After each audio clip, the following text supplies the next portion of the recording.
శివరాజ్ కుమార్ హీరోగా రూపొందిన సినిమా భైరతి రణగల్. శివరాజ్ కుమార్ సొంత బ్యానర్ పై ఈ సినిమా నిర్మితమైంది. ఈ సినిమా కథ ఏంటో ఒకసారి తెలుసుకుందాం. కథ విషయానికి వస్తే 1985లో మొదలవుతుంది. భైరతి రణగల్ తన 12 ఏళ్ల వయసు నుంచే తన గ్రామం అయిన రోనాపూర్ గురించి ఆలోచన చేయడం మొదలు పెడతాడు. ఇక తన గ్రామంలో మంచినీటి వసతి లేకపోవడం వల్ల జనాలు ఎంతగా ఇబ్బంది పడుతున్నారు అనేది గ్రహిస్తాడు. అందుకు సంబంధించిన అధికారుల నిర్లక్ష్యాన్ని సహించలేక నాటు బాంబులు సెట్ చేసి వాళ్ళను లేపేస్తాడు. ఫలితంగా 21 ఏళ్ల పాటు శిక్షణ అనుభవించి జైలు నుంచి విడుదలవుతాడు. తాను పుట్టి పెరిగిన ఊరు ఈ 21 ఏళ్లలో పూర్తిగా మారిపోతుంది. ఆయన చెల్లెలు వేదవతి జైపాల్ అనే యువకుడిని ప్రేమిస్తుంది.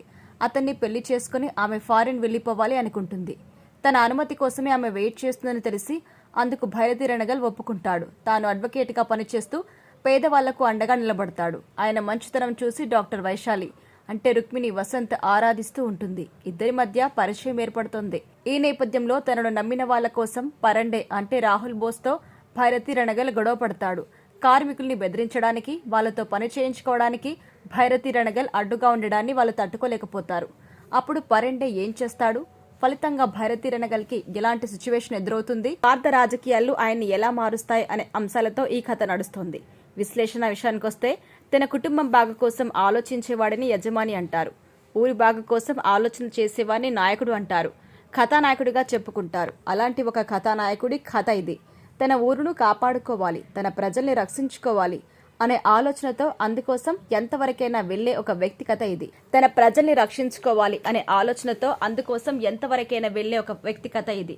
తన గ్రామం, తన ప్రజల మేలు కోసం బంధుత్వాలు కూడా పట్టించుకునే స్వభావం ఆయనది. మంచి చేయడానికి కూడా చెడ్డవాడిగా మారవలసిందే అనే సూత్రాన్ని పాటించే ఈ పాత్రను దర్శకుడు మలిచిన తీరు ఇంట్రెస్టింగ్ గా అనిపిస్తుంది.